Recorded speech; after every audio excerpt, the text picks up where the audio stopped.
Quel est l'état de la circulation actuelle en République démocratique du Congo? Bonjour tout le monde, j'espère que vous allez bien. Bienvenue dans cette nouvelle vidéo. Un petit rappel pour toutes les personnes qui ne me connaissent pas, je suis Tshisekedi Ntoumba Blazi, un étudiant congolais au Maroc. Je suis un peu là pour mettre en exergue, pour essayer un peu de faire voir quelles sont les potentialités du pays, quels sont les comportements de la jeunesse, quelle est la peine que mon pays est en train de vivre, quelles sont les petites solutions que nous pourrons mettre en place au quotidien qui peuvent aussi nous aider à s'en sortir de plus que la moyenne. Alors sans plus tarder, nous allons parler de la circulation actuelle en République démocratique du Congo. C'est parti. On va pas se mentir, premièrement, dans tous les pays, il nécessite la circulation. Dans tous les pays, il y a toujours des voitures qui passent, il y a toujours de trottinettes, de voitures, n'importe quelle chose qui passe à la route. Et le problème, c'est que la gérance d'un pays à l'autre détermine à quel point il y aura des embouteillages, détermine à quel point il y aura de barricades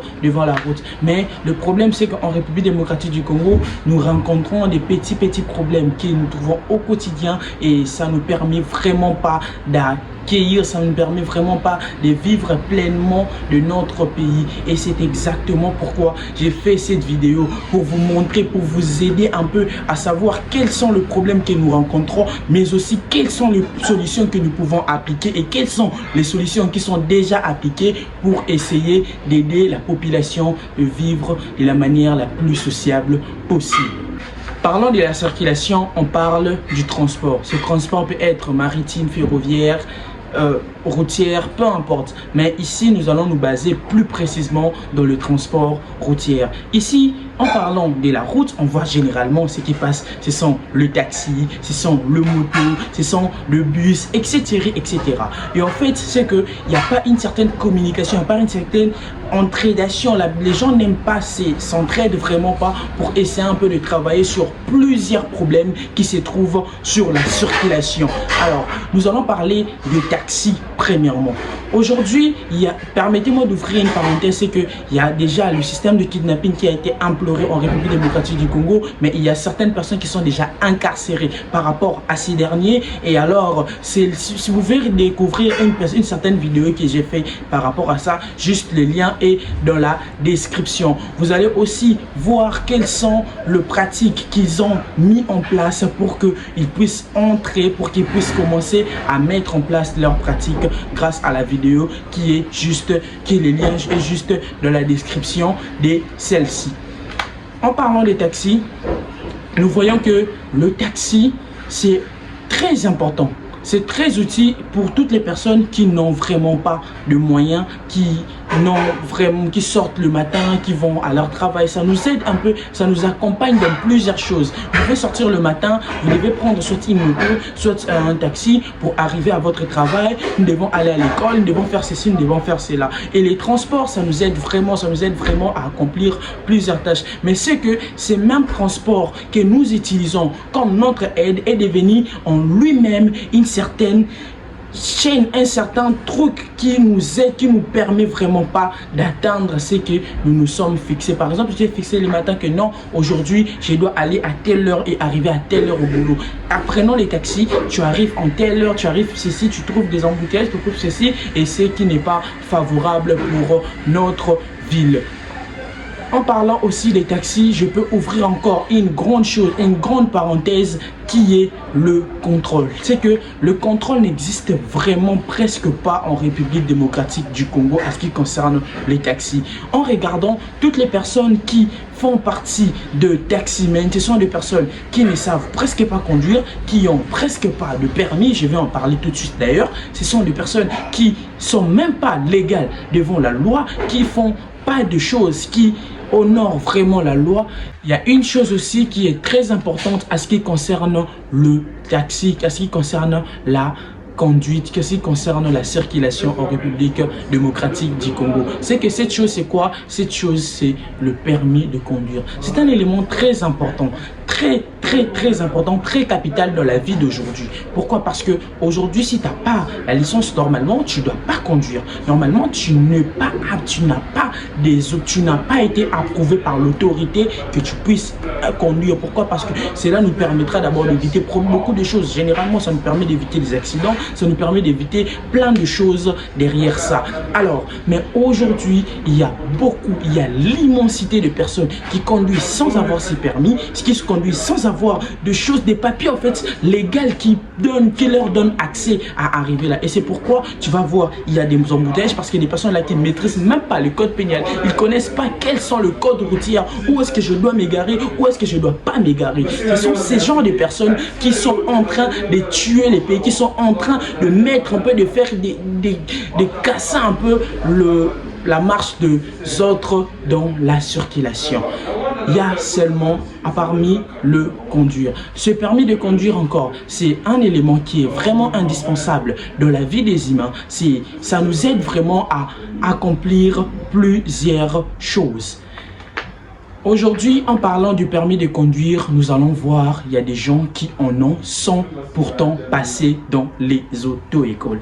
En parlant de l'auto-école, c'est une école qui nous permet au fait de connaître comment conduire une voiture, mais aussi nous permet d'avoir une certaine licence pour que nous puissions avoir accès à conduire cette voiture. Mais le problème, c'est que les gens aiment trop la vitesse. C'est que non, je sais un peu faire ceci, je peux un peu faire cela. Il va chez une personne, je sais pas moi qui, il lui fait une petite carte et cette carte-là lui donne accès que non, lorsqu'on va te demander, tu montres ceci, des cartes vraiment très falsifiées qui ne permet pas vraiment d'atteindre, qui ne permet pas vraiment d'être là, de vivre pleinement de notre vie. Parce que là, une personne comme ça, qui ne sait absolument rien, qui a une carte par vol, par fraude, je dirais, il va être là à conduire et tu verras des accidents, tu verras des embouteillages et c'est ce qui n'est pas valable pour notre société. Si une chose, le frère, le soeur, le parent, toutes les personnes qui me regardent, il y a une chose qui est très primordiale, mais que les gens ignorent. Cette chose dans la circulation, c'est la corruption. Le mec, le frère, le soeur, le policier, c'est que lorsque il y a la corruption, il n'y a pas une bonne vie. Lorsque une vie est corrompue, il n'y a pas une meilleure vie dans ça. Il n'y a pas une grande chose dans ça.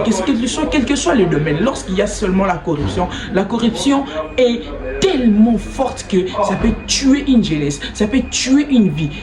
Laissez-moi prendre un exemple. Admettons un élève qui ne connaît absolument rien, qui par exemple en première CO, il vient, il corrompt ses professeurs, il corrompt ses titulaires, il passe des classes, c'est bien. Et puis à la fin de l'année, il a son bac tranquille, sans problème. Et maintenant, ces vides, ces problèmes, toutes ces corruptions-là vont les rattraper dans sa vie professionnelle. Pourquoi je dis ça? Parce que aujourd'hui, le problème, c'est que on a trop de roulage corruptible.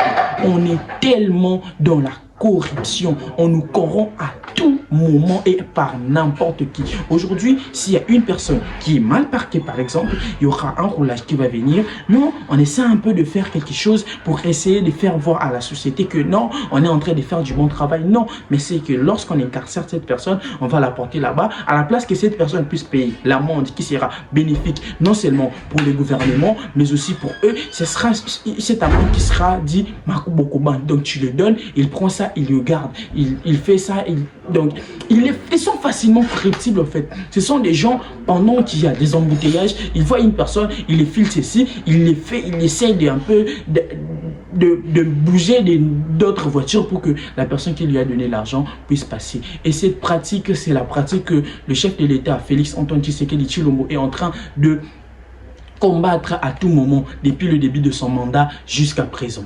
Malgré tout ce que j'ai cité, il y a aussi des personnes qui ont des licences, qui sont bien douées en conduction, mais ces personnes sont des alcooliques. Le problème, c'est quoi? Le problème, ce n'est pas boire. C'est boire, c'est bon, c'est pas grave. Mais le problème, c'est que lorsque tu en abuses et tu sais que, par exemple, tu vas conduire, tu vas apporter des vies humaines, tu n'as pas besoin de te remplir de la tête, de te bourrer et de commencer à conduire n'importe quoi de la ville, province de Kinshasa, notamment en République démocratique du Congo. Parce que cela va vraiment, ça cause aujourd'hui, ça cause beaucoup de dégâts. Moi, j'ai vécu des accidents très terrible en République démocratique du Congo grâce à ces personnes-là qui sont vraiment, je sais pas moi comment les décrire. Ce sont des personnes, ils partent, ils prennent ces stupéfiants, ils fument, je sais pas moi n'importe quoi. Et après, il vient, il prend encore ces gens, il commence encore à leur conduire. Vu que les clients aussi, il ne sait pas, il ne connaît pas l'état d'esprit de la personne, il va juste monter par courtoisie pour arriver à sa destination. Son état, ça l'intéresse carrément pas. C'est que, et cette personne-là, avec sa mentalité, avec sa manière de penser qui n'est plus valable, ça va vraiment pas l'aider à mieux conduire et cela apporte des accidents. Comme je l'ai dit encore, il y a plusieurs facteurs qui influencent la circulation en République démocratique du Congo. Mais ce que j'aimerais demander et aussi la première chose que j'aimerais demander à la population de Kinshasa, au gouverneur de la ville, au nouveau général que la République démocratique du Congo à Kinshasa vient d'instaurer qu'il puisse vraiment travailler sur le contrôle des taxis, que nous puissions vraiment avoir la certitude que non, celui-ci fonctionne pour celui-là, celui-ci fait celui-ci, a un peu de choses pareilles. La deuxième chose, c'est de éviter la corruption. Arrêtons de nous faire corrompre. C'est que l'État congolais nous donne, nous suffit quasiment. En parlant de ça, nous allons encore voir, arrêtons de nous alcooliser lorsque nous conduisons parce que nous mettons nos vies en danger et rien ne nous prouve que dans cette voiture, il n'y aura pas aussi ton fils, il n'y aura pas aussi ta soeur, je sais pas moi qui peut monter et qui peut mourir ensemble avec toi. Arrêtons la corruption, arrêtons, changeons de mentalité, trouvons de licence en conduction, trouvons des permis de conduire. C'est pas une chose de très grave. Tu pars dans les centres de formation, tu fais une certaine formation, tu auras ta licence tranquillement, sans problème et tu peux conduire à l'amiable et cela me permettra vraiment d'éviter plusieurs morts en cas d'accident dans notre pays. Merci d'avoir suivi la vidéo jusqu'à la fin. J'espère que cette vidéo vous a apporté un peu une petite solution qui je vous proposais pour que nous puissions vivre pleinement de notre vie, pour que nous ne puissions pas avoir assez de problèmes, pour que nous puissions vraiment être dans la sociabilité. Partage-moi tout ce que tu veux dans les commentaires. Partage-moi ton point de vue. Quel est encore un facteur que toi, tu aimerais que la République démocratique du Congo puisse changer afin que nous puissions vivre pleinement de notre vie dans la ville de Kinshasa. Comme je l'ai dit toujours, c'est dans l'effort et l'amour que nous bâtirons notre pays plus beau qu'avant. Merci.